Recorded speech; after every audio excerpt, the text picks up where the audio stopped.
Shabbat Shalom, everyone. Shabbat Shalom. I wanted to share a couple of thoughts about the wilderness and flags. The name of this week's Torah portion is Bamidbar, in the wilderness. And one of the topics that we discover in this Torah portion is the idea that the people of Israel, each tribe has a degel, has a flag. And I think it's interesting that this Torah portion comes on the Shabbat before the holiday of Shavuot, when we receive the Torah, as both of these aspects of the Torah portion give us an insight in what it means to receive Torah. So let's explore the first piece, a wilderness. Question our rabbis ask is, why was the place where the Torah is received the wilderness? Why do you think? Marge? No distractions, 100%. Great, an open space, wonderful. Why else? Yeah. They needed some kind of direction, hiding out in the desert, lost. So when you're in the wilderness, you realize that you need some source of direction, right? It was in that open space that gave the people of Israel a need for some type of direction in terms of how to navigate the darkness. Great. Can you just briefly repeat the question? Because I missed it. Yes, very good. Question is, why was the wilderness the place where the Torah is received? Oh, good question. Okay. It's good real estate. It's good real estate, yeah. By the way, that is one of the answers that's given, right? Is that if it was in a known city, right, then the Torah would have been under the ownership of the landowner. But the wilderness shows that there is no owner of Torah and that is open to everyone. Very nice. Actually, I'm thinking location. Sure, but if that's the exact opposite, right? Because I don't think someone really wants to buy a big house in the middle of the Sinai wilderness. Okay. There clearly is a link, because inside of the Hebrew word for wilderness, midbar, is the word devar, which means word. We might have heard this in the term for the Ten Commandments, the Aseret HaDibrot. You hear that devar repeated in that, the 10 statements. And what I want us all to see is that it is in the openness where the Torah is brought into this world. And it leads us to see that Torah perhaps is beyond boundaries. It is something that is great, magnificent, and very difficult to put together just because of the vastness of the place of where the Torah comes from. That's the wilderness. Now, the other aspect of this week's Torah portion is that we learn that all of the tribes have their own degel. Now, what's the purpose of a flag? The Hebrew word for flag is degel. So what's the purpose of a flag or a banner? Organization. Okay, say a little bit more.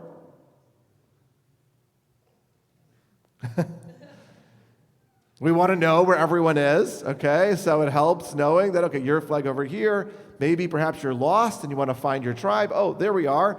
You just think about what it means to go into a Disneyland parking lot, right? Where did I park? Oh, there I'm Mickey, yellow. Okay, and that helps with organization. Was that where you were hinting at? Yeah. Okay, very good. Yes. I think pride also. It's like, when you see your Buffalo Bills and their logo and everyone's carrying, the banners, it's like you feel this sense of like they're mine. I'm part of this whole thing, Oh, Diana, you're making me blush. I know, isn't that great?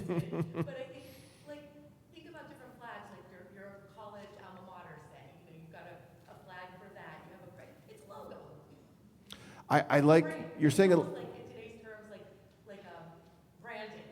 It's your brand because each tribe had different duties and a different place where they were supposed to be. Wait, Wonderful set of answers, Diana. Very good. Let's start with the first one, okay? That a flag or a banner is a source of pride. Why is a flag or banner a source of pride? Marge? Identifies who you are. Yes, really good. And now we're linking to the next piece, right? Is that it tells the story of who you are. When I look at a Buffalo Bills banner, right, I'm reminded of the story of that football team or my alma mater or my college. Very good, very good. And sometimes the story, the symbols are instructive. Sometimes it doesn't even matter. You know, it could just be a picture of a buffalo, right? And all of a sudden I'm reminded of the story. So it can be a source of pride.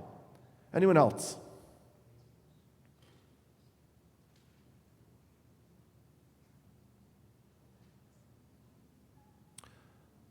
A flag has another meaning. And the rabbis asked the question, why did the people of Israel, why do they want flags? And they could have answered there's a need for organization. They could have answered they needed a source of pride. But where did this come from? The people of Israel, when the Torah was given, okay, in the book of Exodus, they looked up and they saw that all of the angels assembled. And the angels brought their banners. And the people of Israel, they wanted their own banner so they could be like the angels.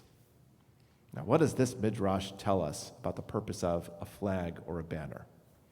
First of all, we have to understand, what are angels? Someone want to offer a definition of what does it mean to be an angel? So an angel is a malach. And a malach is a messenger. And angels, one of the unique aspects of an angel is they don't have knees. That's why when we do the Kedusha, we act like angels and we go up on our toes, right? But we stand straight. And when we do the Amidah, the beginning of our prayer service, we bend our knees because humans are in need of growth and prayer, but angels are, pristine. And an angel also, since they can't bend their knees, what does it also mean to bend the knee? It also means to be able to change and have flexibility. An angel, by definition, is not flexible. They are given one mission, one purpose, and that's what they do. It's almost like God sort of like peels off a part of God, right, and then throws it into the world for a certain purpose. So we have an angel of Raphael. Raphael is the angel of healing. So if someone is in need of healing, right, we say, okay, I see some, like Judy, and I'm going to go send Raphael over to Judy to give her healing. Or sometimes we need strength and protection. Oh, let's go send Gavriel, right, because Gavriel is strength and protection. So that is what an angel is. It's a messenger with one set purpose. We as human beings can have multiple purposes. We can do many things. We also can make mistakes because we have the gift of choices, which angels do not have. So we can choose great things and grow and change, or we can make mistakes and perhaps descend. So when the human beings, when the people of Israel see the angels, they see, wow, I want a banner that expresses purpose. One clear message of who I am. And the flag, whereas the wilderness is vast and perhaps not without a clear boundary, a degel gives a very clear purpose. The tribe of Manasseh is to do this. The tribe of Zebulun is to do this. So we have two different ways of approaching Torah. One is that we see Torah as being great and without definition. The other is one that has a very clear-cut definition. How do we reconcile these two ideas? The rabbis draw from a verse from the Song of Songs, and it reads as follows: Havi'enu el beit hayayin v'diglo alai ahava. He brought me to the banquet room, which is the drinking hall, the Beit Hayayin, and his banner of love was over me. This is the image of where a dagel comes from. What does this mean? This embrace between a man and a woman is really is understood by the rabbis to be a metaphor for the love of the people of Israel and God. What does it mean to receive Torah? It means to enter into the wine hall and to see the many different ways that Torah can be understood, that the Torah can be applied, or the many different lessons and values that the Torah brings to us. If anyone's ever a wine connoisseur and you walk into perhaps not a wine hall, but like a wine store, and you can choose any of the wines, it's like, oh my God, there's so many good wines. How do oh my goodness, right? And there's this moment where as a wine connoisseur, you just appreciate the beauty and the diversity of wine, how great it could be. That's what it means to receive Torah. Oh my God. There's so many ways I can apply this to my life, so many directions it can guide me, so many ways I can find purpose and meaning. Oh my God, I'm overwhelmed. Now, of course, the idea might arise, I'm going to try to drink all the wine in the store. But we can't. We can't drink all the wine in the store. You could start, but very quickly you'll realize you'll get overwhelmed. And the same is true.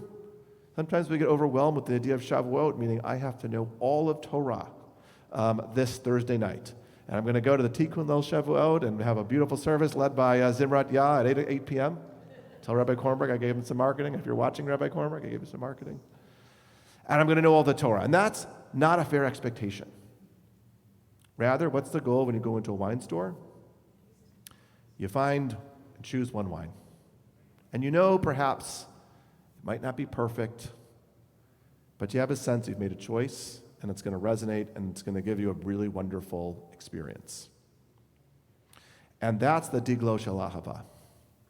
When we find that aspect of Torah that speaks to us, that is how we earn the Ahava, God's love. That's the building block of the relationship with God. I find that part of Torah that really speaks to me, and I carry that with me until I'm ready to go to the next step of Torah, my next aspect of Torah that I'm going to hold tight. So that's one way of reconciling the two. And I just want to add one other follow-up to this idea of understanding what it means to receive Torah.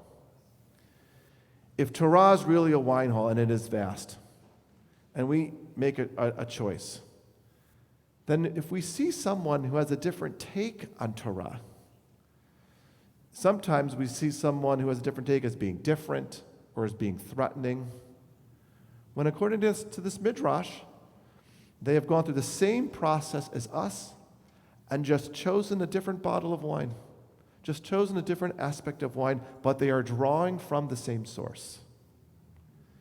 And this time where we see there's a lot of differences, perhaps we can challenge ourselves when we see someone who's different than us or has a different connection to Torah or Judaism, right? We could try to find the way where we can see them as drawing from the same source that brings us sustenance. Any questions? Diana? Just two quick comments. Yeah. To your point, to follow up on that, it's also, as we talked about, the year of Hakel, and it's this year of coming together. So I first, in my mind, think, this is a year of coming together, like, especially at DACA, because we're polarized. We're polarized here. We are polarized regarding Israel. Israel's polarized regarding Israel. And then I sit here and I look at the three flags that are right behind you in front of us, and I see, okay, we're part of the American story. We're part of the Israeli story, Right. of Israel's Yeah. story, and we're part of California's story. Yep. And that's really, to me, the essence of all of it. It's about that community and the coming together and knowing every one of these stories has issues and has problems, but we're part of that. So are we going to be part of the problem or part of the solution? I don't know. That's what those flags join together, the three of them. That's beautiful, and there is something to be gained by holding on to that flag. Even though that, just because you're holding on to the flag, it doesn't mean that the flag is perfect, or what it represents is perfect, right? But nevertheless, there's something about finding pride and connection and purpose from holding on to those flags. Great. Anyone else? Okay, so with that,